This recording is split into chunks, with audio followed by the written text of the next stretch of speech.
Welcome back. Today we are going to work on quilting the quilt that we made the other day. If you recall, we made this in another video, and it's that Peanuts quilt. We're going to take it and put a backing on it, put it on the quilt, and long arm it. This is the fabric that we chose for our backing. So we're going to cut a couple of pieces of this backing wide enough to cover the back of this quilt, and then we're going to sew those pieces together so it'll be big enough to cover the back. We're going to give it a couple inches on each side, about 4 on the top and 4 on the bottom, so that I can roll it on the long arm, and then a couple on each side just so we're not cutting it close on the edges. So let's get started. I'm going to cut these wide enough for this backing, and then we'll go to the sewing machine and sew it together. We're over at the sewing machine, and we've got a couple of pieces of fabric that we're going to use for the backing that have been cut to size for the quilt with a little extra on the sides. So we're going to drop the first piece and drop the last piece, which will give us one piece of each of these cuts of fabrics, and they'll be right sides together. So I'm going to take those over to the sewing machine, and I'm going to sew them together all the way down this seam.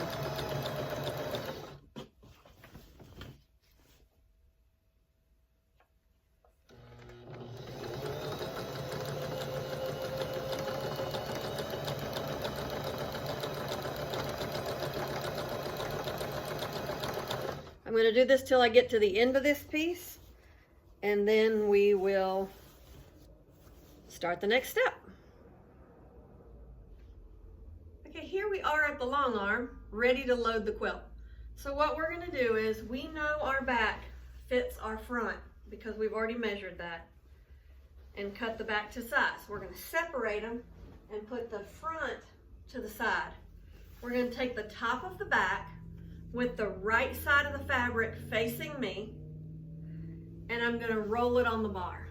Now there's different ways of doing this. This is just the way I do it.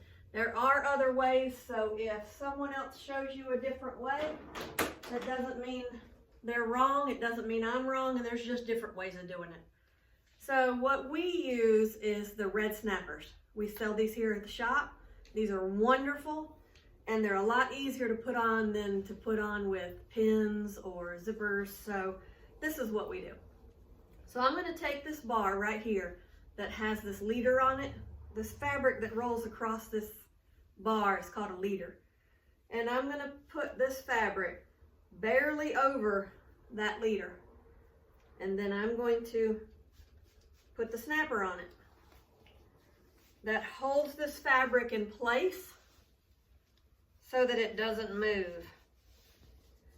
Then I'm going to take another red snapper. There's different sizes of these, so you just use whatever you need for the size you're working on. And I'm going to put this one here. Then I'm going to need another one of the smaller ones, and I'm going to put it here. So now my whole backing fabric is on the bar, and the good side of the fabric is facing me. The right side of the fabric is facing me. So I'm going to take it and I'm going to roll it towards me. Everything I do on this bar is towards me. The good side of the fabric's to me. I'm rolling to me. So that's a good way to remember it. Then I'm going to roll it, and I'm going to roll out any wrinkles that are in this fabric, because I don't want a wrinkle on the back so that when I stitch it, there's wrinkles. I want it nice and flat, so I'm going to take my time putting this on the machine. I'm going to roll it one time, get the wrinkles out. And the way I do it, again, there's different methods. I roll it, I start in the middle, I push the wrinkles this way, and I do the same this way. And what I want to make sure of is that my end pieces pretty much stayed lined up. I don't want it going like this. I want it going straight up and down. So I'm going to keep going and I'm going to roll it some more until I get it all rolled on here.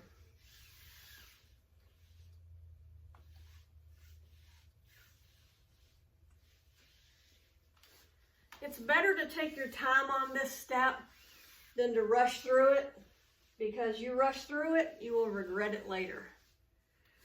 You'll have wrinkles and puckers, and you don't want that. Better to take just a couple more minutes now.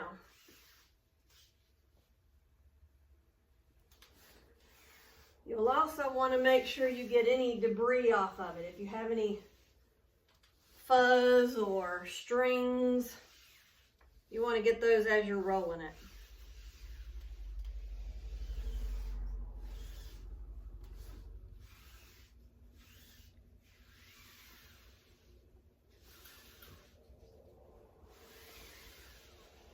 And see, now my right side is just a little off and this is a little over. So I'm going to take it and push it that way to make it line back up.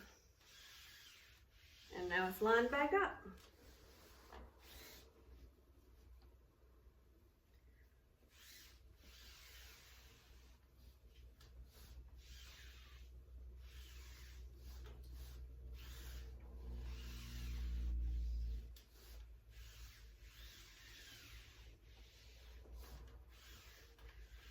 And also you can see that this machine behind me has a sheet over it. The reason I do that is I don't want a lot of dust and dirt on the machine. So I like to cover it with a sheet or whatever I've got lightweight that I can throw on top of it. And then when I get it all rolled up, I'm going to unroll it a little bit on this side and I'm going to throw it up here. And then I'm going to come over to the other side of the bar and I'm going to roll it over there.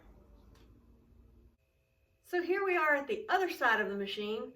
We're going to take this fabric that we let hang over, we drop down, move the machine out of our way, and we are going to start pinning it with the red snappers on this side. So we're going to line it up, making sure the side of our quilt is straight down, straight across. You don't want it crooked like that. You want it straight up and down. And we're going to take this and we're going to attach it just like we did on the other side with this red snapper. Hang it over a little bit on the edge of that leader fabric and then snap it down with the red snapper. We'll do that all the way across till we get to the end.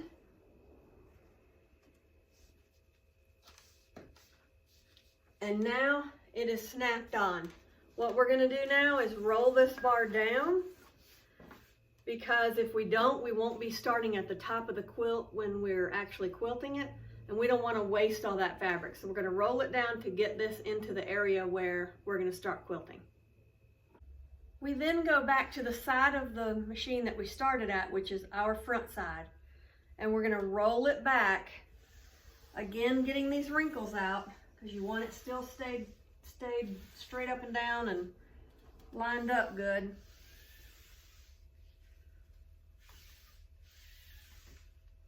You're going to keep doing that until you don't have any more to roll.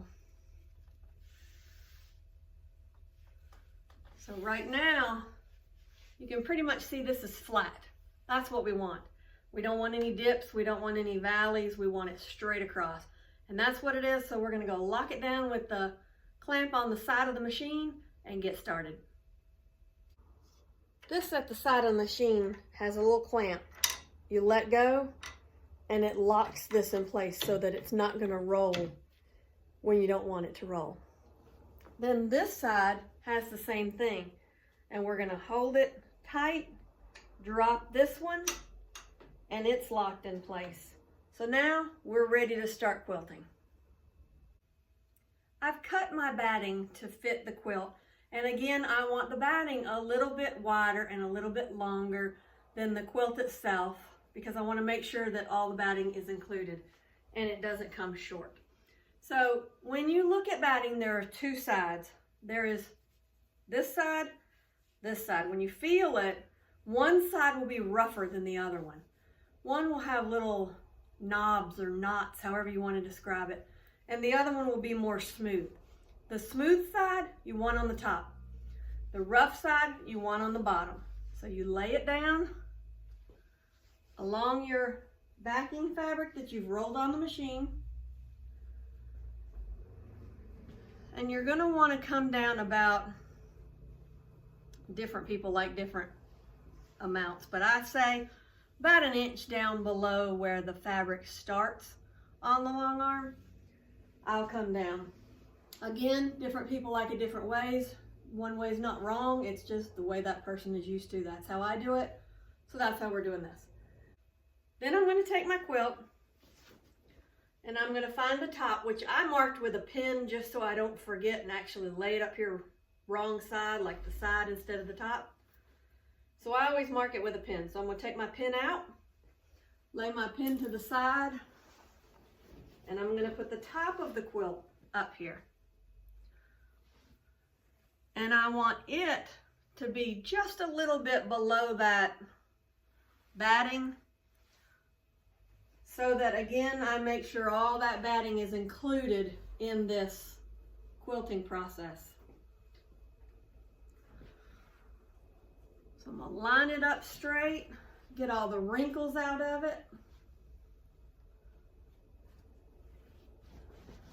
get any loose strings off of it,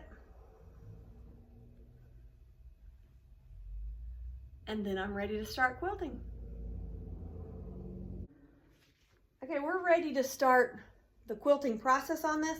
So I'm going to take my machine all the way over to this edge of this quilt. And I'm going to go just a little bit over and just a little bit up from where this point starts right here.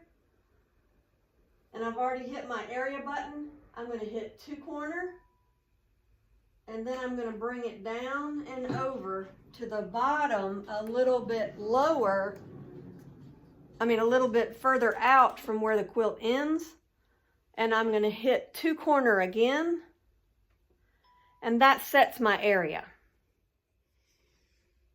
Now that I've got my area defined, like we said, I know that the width and the height have been measured by me, and then this is saying the same thing, it agrees. I've basted the sides down of my quilt on the sides and the top so that it won't get caught up underneath it as it's switching rows. So I've gone over here now to File, right here. Then I'm hitting Design. I am going to do the wave. I've moved my design up to the top of the line. And then I am going to repeat. Hit the Repeat tab. And I'm going to add repeats all the way across this row.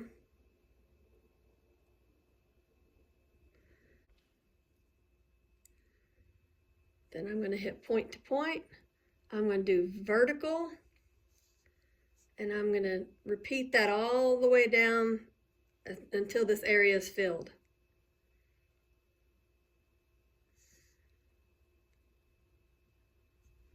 And then now that it's filled, I'm going to do modify.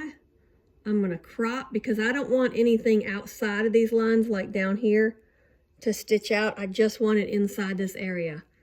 So I'm going to crop the edges out. Now that our design is ready to go, we're going to hit Baseline, and then we're going to go to File and Save.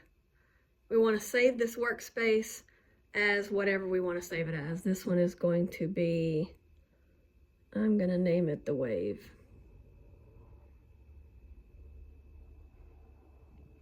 Save it, and now we're ready to stitch. To start stitching, I'm going to go to Pro Stitcher. It's going to be on Quilt. I'm going to hit Run. Got to make sure my needle's up, and it is. I'm going to hit Proceed. It's going to pull it over and let me pull this bobbin thread up. And now that both are up, I'm going to hit Resume. It's going to do a couple stitches. And And then it's going to let me cut this thread as it stops. And this is what it's going to do. It's going to stitch till it gets to the end. And then it's going to tell me it's at the end. I'm going to pull it aside. Pull that bobbin thread up.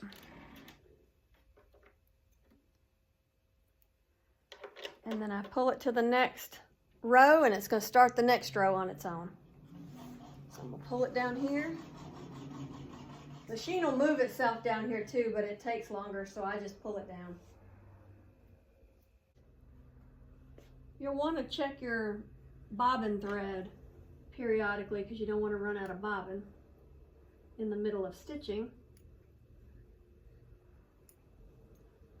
And then you're going to hit resume at the beginning of each row. It's going to stitch a little bit. It's going to stop and let you cut the bobbin thread.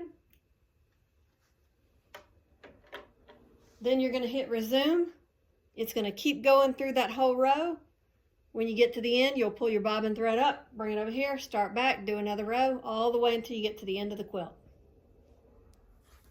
Now I've pulled it off the long arm once I finish stitching it. And I've got to trim this excess batting and backing off the sides, square it up, and then we are ready to put the binding on. So here's what it looks like before we bind it. We have not done the binding yet, but that is the next step. There's our backing. You can see the stitching on it. There's our front. And when we buy these long arm edge-to-edge designs, they come with a recommended sizing, and that's what this is. The width between these, that's what the sizing suggested. You can alter it, or you can make it wider, you can make it skinnier. It doesn't matter, it's up to you. But usually on my first go with a new design, and this is a new design for us, on our first go, it's always on one of my quilts to try it out. And then also I go with the suggested size, which is this width apart. Next time I think I'll go a little thinner because I think I would rather have had a line in between here as well. So I'll make it tighter next time, but it turned out good. And now all we need to do is bind it.